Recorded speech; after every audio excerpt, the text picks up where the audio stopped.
Yo, my name is Grenton. If you don't know me, then you don't play Throne and Liberty. That's your fault. But you are going to play Throne and Liberty when it comes out on October 1st. And this is going to be a tier list for PvP only. PvE in this game doesn't really require much optimization in terms of the comp you run. There's obviously a meta comp for PvE, but we're not going to get into that in this video. It's just purely going to be for PvP. And then it's going to be for overall PvP. So that counts Arena, which is 3v3. That counts dynamic events, which could be anywhere from like 6v6 to 30v30. And this is also going to cover Rift Stones and Boon Stones, which is guild moments. And that's going to be 70v70. And obviously, it's going to cover sieges, field bosses, where that's kind of your Zerg content. If you don't know who I am, like I mentioned in the beginning of the video, my name is Grenton. I've been playing Throne of Liberty for way too long, since the beta before it launched in Korea. And then for the last 10 months, I think, in Korea. I was part of a multiple winning siege teams. We won the most recent, most competitive, truest of endgame Hyper Boost 1 siege with the guild called Ethereum. And I'm a predominantly tank player and shot caller. So this is going to be from a point of view of that. When I'm organizing a ball, when I'm organizing a comp to go into PvP, this is the classes that I want to bring with that. So without further ado, let's jump in. I don't really do YouTube videos, so I'm going to be awkward. And if you don't like it, you can come rub my bald head. We're going to start with the tanks because the tanks is who I play. And there's a couple different sort of roles a tank can serve in PvP. You could have what's called a frontliner, which is exactly what the name suggests. You stand at the front of your ball and your job is to move your ball forward. You can have an initiator, which sometimes lives in the front line, but more often than not, their goal is to get into the enemy clump and allow your main ball an opportunity to actually advance and engage, hence the term initiator. And then you have the tanks that are kind of more just utility tanks. So they're staying in the ball, they're peeling, they're just being a nuisance, kind of being a mosquito. So first on the list, we have S&S Wand. S&S Wand, in my most humble opinion, because I don't have a cocky bone in my body, is the strongest and most annoying tank in the game. And what I mean by that is it pairs the tank weapon of S&S and the healing weapon of Wand, and it makes a perfect baby of someone who just never dies and can quite literally tank 30 to 40 people at once if they know how to cycle their cooldowns properly. With the new update that we got before Talandre, which was a little bit before Hyper Boost, we got skill specializations. With skill specializations, Sleep, which is Wand's biggest CC, became instant cast. It used to have a debuff that was put on you for 3 seconds. After 3 seconds, then you would be put to sleep, and then the Wand user could spread that sleep to people around you. Now, Wand is just instant sleep, instant spread. So you're going to have situations where an entire clump of people will get slept, and then the entire ball will kind of fall on top of them. That is something that S&S Wand can set up. S&S Wand can also output a lot of heals, usually used as self-healing to kind of heal themselves, and can also put out a quite scary amount of damage, and when built properly, is very difficult to kill. So for that reason, it's an S tier. You can never really have too many S&S Wands in a comp, and this is true for also the next tank on the list. But you can definitely have too many of the other tanks after that. So S&S Wand, if you're thinking of playing it, it's insanely powerful and you're going to be strong from day one until month 11 now, and it's still broken. Still very strong. S&S Greatsword, speaking of broken. This is probably the strongest frontliner in the game. It is terrifying to play against. It is very easy to play and very easy to build. Greatsword has access to, in my opinion, the strongest passive in all of Throne and Liberty, which gives you skill damage boost, hit, and stun chance based on your max health. And obviously, as a tank, you want to have a lot of health. So S&S Greatsword, with skill specialization specifically, got access to a lot more AoE in their kit, most notably Devastating Smash, which is an AoE stun, which makes them terrifying as a frontliner because, as we talked about Wand having that sleep, well, guess what happens after half your ball gets slept? You have 1 or 2 Greatsword players flying on top of you, stunning you, and then the rest of the clump is just evaporated. S&S also, being a tank, is very hard to kill. If an S&S player is good and they know how to cycle their Q blocks, not just sit in Q and then get knocked on their back, they know how to kind of roll and manage their stamina properly, a good S&S Greatsword player will probably make you break a keyboard or two. So for that reason, S&S Greatsword will always live in the S tier until Greatsword gets looked at as a weapon. So those are your 2 S tier tanks. The rest of the tanks do not exist in the S tier. Everything the other tanks do, these 2 do better. If you're a guild leader and you're looking to, and people are like, I want to play tank, I don't know what to play, just tell them to play one of these 2. That's the best way for them to learn because both these tanks are super easy. And it's the best way for them to have impact because these other tanks require you to think a lot more to have any sort of impact. S&S Dagger, for those of you who do watch my stream and who know who I am, this is my baby. It is my favorite build in the entire game. I play until I'm blue in the face, and it's the best initiator in the game. Dagger has access to a skill called Shadow Strike. So if you play WoW, it's kind of like Shadow Step, which allows you to just teleport to a target. That teleport also roots and silences the target at an 80% chance, I believe. And then you have abilities like Taunt that can just make everyone unable to attack anyone besides you, or heal. And you can just set up a really nice clump for your team. The issue is Greatsword got access to so much more utility through skills like Blood Devotion, through skills like Devastating Smash, that pretty much everything Dagger used to do really well, Greatsword just does better. And the only way, me personally, as a shot caller or as someone who's going to make a comp, the only way I would want an S&S Dagger in my main ball is if they had the Queen Bellendir Sword and Shield. Because the Queen Bellendir Sword and Shield allows you to set up like Quicksand Puddle that pulls people in, and no one can initiate faster than an S&S Dagger. So for that reason, S&S Dagger unfortunately can't live on the same tier as S&S Greatsword and S&S Wand, and it'll be a tier below at S&S, at A tier, excuse me, for S&S Dagger. Dagger also doesn't have a lot of damage built into its kit anymore. They put a lot of that damage into the Thunder specialization of the Dagger skills, and the issue with that is Bow has access to a passive that gives them a shield of about 3000 HP every time they get hit by a weaken. And a weaken is procced by Thunder. So Dagger tanks, specifically because your job is to attack their backline, is unable to use that passive because you're going to be hitting their bow healers or bow staff DPS and stuff like that. S&S Xbow and S&S Bow and S&S Staff, I'm not going to spend too much time on. These are more off-meta tank builds. These are kind of like the 3 meta tank builds you're going to see in Throne of Liberty. S&S Xbow is pretty much just set up to get into a clump, taunt, and then spin to win with the crossbow, which is one of their skills that just does AoE damage. Again, if you're trying to do AoE damage as a crossbow, you're better off just not having an S&S. If you're trying to initiate and lock down targets, you're better off with S&S Greatsword or S&S Dagger. So S&S and Xbow, they synergize well with each other for those like 2 skills, and then otherwise they don't really synergize that well for each other. There's probably some good PvE farming builds you can do because crossbow does have a ton of AoE. But in terms of PvP, I was going to put it in the F tier, but it does have an S&S. S&S is inherently just a strong weapon. So I'm just going to put it in the C tier, and it's going to be the same for S&S Bow. However, S&S Bow I actually would like to put in the B tier because Bow, like I said, has access to endurance passives as well as the passive that gives you a shield based on your every time you get weakened, so a debuff that is of the weaken attribute. This coupled with the S&S defensives and the Bow heal that is now built into the kit makes it a pretty tanky tank. But again, everything that S&S Bow can do, pretty much everything, S&S Wand just does better. The only benefit here is S&S Bow is you get things like Vortex Arrow and Flash Wave that allows you to kind of knock up an entire main ball or a big AoE. S&S Wand kind of has to set up their CC a little bit better. But if I'm looking at a comp and I have someone playing S&S Bow, I'm just going to ask them, why aren't you playing S&S Wand? S&S Staff, I call this the shot caller build. So as a shot caller, if you're dead and you're calling from a gray screen, usually your ball's kind of disorganized. So Staff allows you to play distance. Staff also has passives that increase your health, and you can get more evasion and hit based on some skills from Staff. So Staff's kit actually kind of synergizes nicely with S&S. Stuff like Frost Smoke Screen, Chain Judgment Lightning, Chain Lightning. There's a lot of stuff you could do with S&S Staff to be impactful on the battlefield. None of these tanks play like S&S Staff. So for that reason, I'm going to put S&S Staff in front of S&S Bow in the B tier.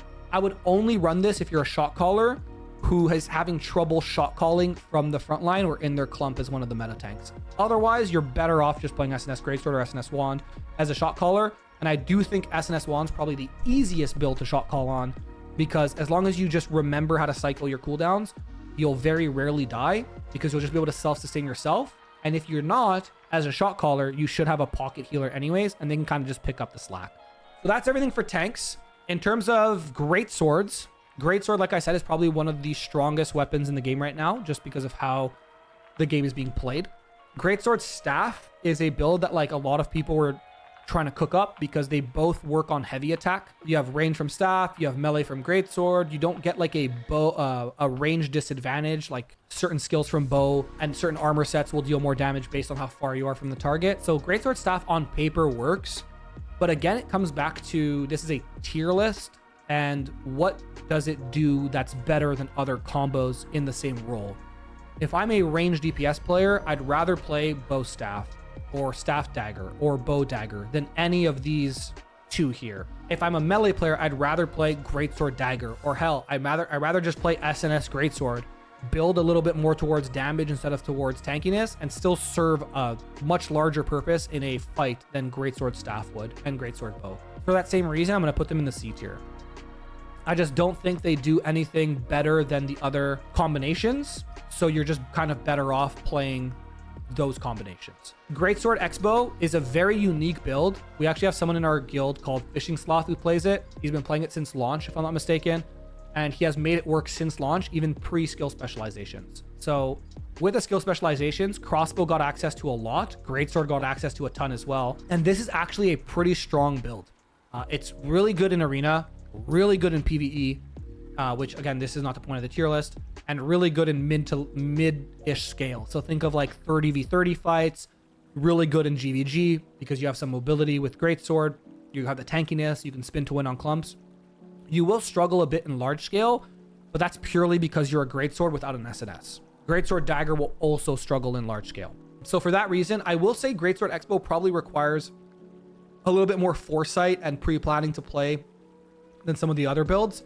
I don't think it's a bad build. I don't think it exists on the same tier as S&S Dagger, if I'm being completely honest. But I do think it exists at the top of the B tier. Let me just find a way to put it there. There we go. Greatsword Wand. So we call this the Forbidden build. I'm going to put this in C tier purely because there's just not enough information on it right now. People are still cooking it. On paper, it looks sick. It looks like it'll actually do a lot because you have the sleeps from Wand. You can self-engage on top of your own sleep afterwards with Devastating Smash into a Gaia's Crash, which is another AoE skill from Greatsword. But we just haven't seen it in practice enough to be able to properly put it on a tier list. Greatsword Dagger. I'm going to actually get flack for this one, by the way. I'm probably going to get roasted for this one because Greatsword Dagger is currently the only true melee DPS in the game. It doesn't have a sword and shield, so it's not a tank. It doesn't have any ranged weapons, so it's not a hybrid, right? It is the only melee DPS in the game. It is extremely strong. A lot of people are complaining that it is broken, it is OP, it is the strongest thing. It is Zeus incarnate who has fallen down from the sky and smited the peasant. That's the vibe that people give off when they talk about Greatsword Dagger. I don't think it's that strong. The only reason Greatsword Dagger is that strong is purely because of a passive called Vital Force, which gives Greatsword access to free hit rating based on the amount of health they have, which makes building to combat, like building to live against Greatswords, difficult because by building to live against Greatswords, you are making yourself weak to quite literally everything else in the game. Now, if I was running around and hitting people who weren't built to counter my build, I would be eating through them. That's why Greatsword feels so powerful. I will say Greatsword is probably on par with S&S Greatsword, Greatsword Dagger, in terms of dueling capability, small scale, mid scale, but it does fall off large scale. In anything that is larger than like 30, 40 people, S&S Greatsword just does everything that Greatsword Dagger does better. You just live longer, you can output more damage. Greatsword Dagger becomes quite literally a suicide bomber in large scale, where you go in, you unload your combo, and you cross your fingers that you can Shadow Strike back to safety before you die. For that reason, I'm putting Greatsword Dagger in the A tier, but I will put it in front of S&S Dagger because I do think it is more impactful than an S&S Dagger if we're talking about an S&S Dagger who doesn't have a Queen Bellendir S&S. So Bow Dagger is what I like to call it like a range assassin. Is very much, it's a very fun build to play. I did toy with it a little bit. I watch a lot of people play it. It looks very flashy. You have like the flashiness of Dagger. You have the movement of the bow skills. You have the self-peeling from Vortex Arrow, the AoE of Flash Wave. It is a very, very strong build. It is probably one of the best ranged DPS builds in the game. And there's only, in my opinion, when it comes to overall DPS, there is only one true ranged build that beats it. So for that reason, I'm putting it in the A tier. Again, I do think it's more impactful than S&S Dagger. Bow Xbow. This feels to me like a PvE build. I don't really see it being much like very valuable in PvP. It's unique in the way that you're just double range. You don't have a ton of ways to live. You do have the evasion passives from Crossbow. You have Selfless Diffusion, which is like a little kind of immunity for a couple seconds. You have your self peel with vortex arrow and stuff like that. But again, everything that Xbow Xbow does, I think Xbow Dagger or Xbow Staff just does better. So for that reason, I'm going to put it into the... Actually, S&S Xbow is probably going to go F tier, to be honest, for PvP. I'll put it into the C tier. Xbow Staff, same thing. It used to be very, very good before the most recent patch that we got. There was like a, what I like to call like a machine gun tech, where you could just kind of like constantly fire off skills. And it was kind of crazy. The issue is you're not very protected. In the current tier of the game in Korea, you have access to the tier 2 staff, which gives you like a root on your blink, which helps you stay protected a little bit longer. We obviously won't have that in global on launch. So I do think Xbow Staff has a place in the meta, but I just think if you're an Xbow Staff player and you really like Staff, just play Staff Bow or Staff Dagger instead. It's kind of the way that I view it. So for that reason, again, I'm going to put it in the B tier. And then Xbow Wand, this is a PvE build. It does a lot of damage in PvE if you play it properly. But I'm going to put it down in the F tier. Again, I don't think it's very impactful in PvP. I think if you're playing Wand, there's better options. If you're playing Crossbow, there's better options. Bow Staff, very simple, S tier. It is the best range DPS in the entire game. You have the furthest range in the game. You have access to a ton of AoE and single target burst damage, and you're protected while doing it, because not only are you 30 plus meters away from your target, but you have smoke screen, icebound tomb from Staff, vortex from Bow, the bind from Bow. You have access to the Bow passive that allows you to get more endurance. You have access to the Bow passive that allows you to get the shield, and you have access of the Staff passive that gives you more HP, and if you want extra hit, you have that too. Like, it's just so many good things packed into one. This is actually also an S tier PvE build. All right, so Xbow Dagger is your other assassin style class. Greatsword Dagger, I heard a lot of people compare it to Dark Runner from, I believe, Lineage 2. I didn't play the game, but that's what people compare it to. Xbow Dagger is a little bit different. It's a mid-range melee assassin. Very squishy, much squishier than Greatsword Dagger. If you played a game like Lost Ark, it would be more similar to if a Reaper and a Deadeye kind of had a baby. It is one of the best, it's actually, in my opinion, one of the strongest assassins in the game. It can 100 to 0 a target pretty quickly. It has a lot of AoE early game. I think it's very impactful. I don't think it's S tier. But I would definitely want a handful of good crossbow dagger players in my main ball. They die fast, they kill faster. It's a very high skill cap class to play. I think that Xbow Dagger is the hardest class to play effectively in large scale PvP in this game. So if you're someone who wants a challenge and you want to be rewarded for a challenge, then Xbow Dagger's for you.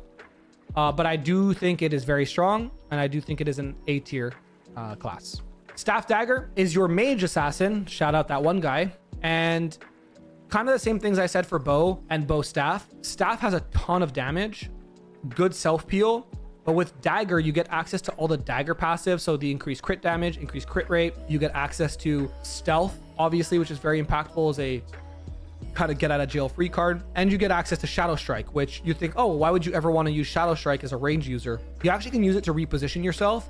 Or if you're trying to combo someone down and they're living with like a sliver of health, you can Shadow Strike to them, use your dagger skills to finish them off, and then Shadow Strike back, because there's a skill specialization that allows you to Shadow Strike to your target and then also Shadow Strike back to where you initially Shadow Struck from, depending how long you take. So Staff Dagger is very, very strong. I don't think it's as strong as Bow Staff anymore. Anything with Dagger, my big disclaimer, anything that has Dagger as a secondary weapon can go a tier up or a tier down based on who's behind the keyboard. Any of these like Dagger specializations, there is so much outplay potential that you have when you have Dagger slotted as a secondary, that a good Greatsword Dagger player could easily be S tier, just like a bad Greatsword Dagger player could easily be B tier. And the same is true for Staff Dagger, and I think I'm going to put that in the A tier as well. A good Staff Dagger easily is S tier. A average Staff Dagger, A tier, and a bad Staff Dagger, probably B tier. And then there were the healers. So we talked a little bit about S&S Wand. S&S Wand can also be played as Wand S&S. So just flip it, where you just focus on healing. You're not a frontliner, and that's your goal, is just to heal. Still S tier. S&S Wand, whichever way you want to play it, is S tier.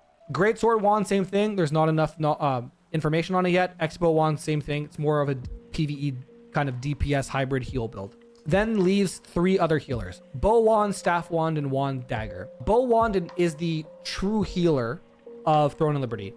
Bow has healing abilities in its kit. Wand has healing abilities in its kit. It is a very, very, very, very, very, very, very, very powerful healer. Not too difficult to play. Very tanky because of the bow passive and because of stuff like Invincible Wall from Wand and Blessed Barrier. Bow Wand is definitely an S tier healer. Staff Wand, literally the same thing. It is an insanely powerful healer. It gives you a little bit of a different playstyle, but there are abilities in Staff that kind of also allow you to pull your teammates to you. A good Staff Wand can actually make a lot of work happen because you still have the damage of Staff. So skills like Judgment Lightning, Chain Lightning, they still hurt. And there are a lot of passives that kind of allow you to use your mana as a resource with Staff that kind of play into Wand really well. I would also put Wand Staff as S tier, but I would put it behind Wand Bow. I think Wand Bow is a true healer, and Wand S&S are the 2, in my opinion, best healers in the game. Best being very overarching. And then there's Wand Dagger. Wand Dagger, again, remember I said about Dagger, you can go a tier up or a tier down depending who's behind the keyboard. The same is true to Wand Dagger, whereas Wand Dagger is probably one of the hardest healers to play, but in my opinion, it looks like the most fun healer to play. And you have all the passives from Dagger, the crits, and yes, your heals can crit. Your heals can also heavy. So having those passives is not meaningless. This also allows you to engage from stealth. You could be stealth, walk up to their ball. They could barely see your silhouette because they're focusing on the big clump. You get a huge sleep off, and then your team engages on top of it. Then you have stuff like Phantom Smoke Screen, Blessed Barrier, Invincible Wall to kind of keep you alive while you try to go back. You could play it as a pure healer. You could play it as a DPS kind of hybrid bomber build. Very, very potent if in the right hands. Otherwise, just kind of average. So I think I would honestly put, and I don't feel like I would ever put a Wand build that is meta anywhere below A tier. So I'd probably put it above Xbow Dagger, but below Bow Dagger, kind of in terms of the tier list. So this is my sort of endgame tier list. If you're looking to make the most meta comp possible, and this is how at least I think a tier list is successful, because if you just look at S tier and your guild just consisted of these, would you be missing anything? The answer is no.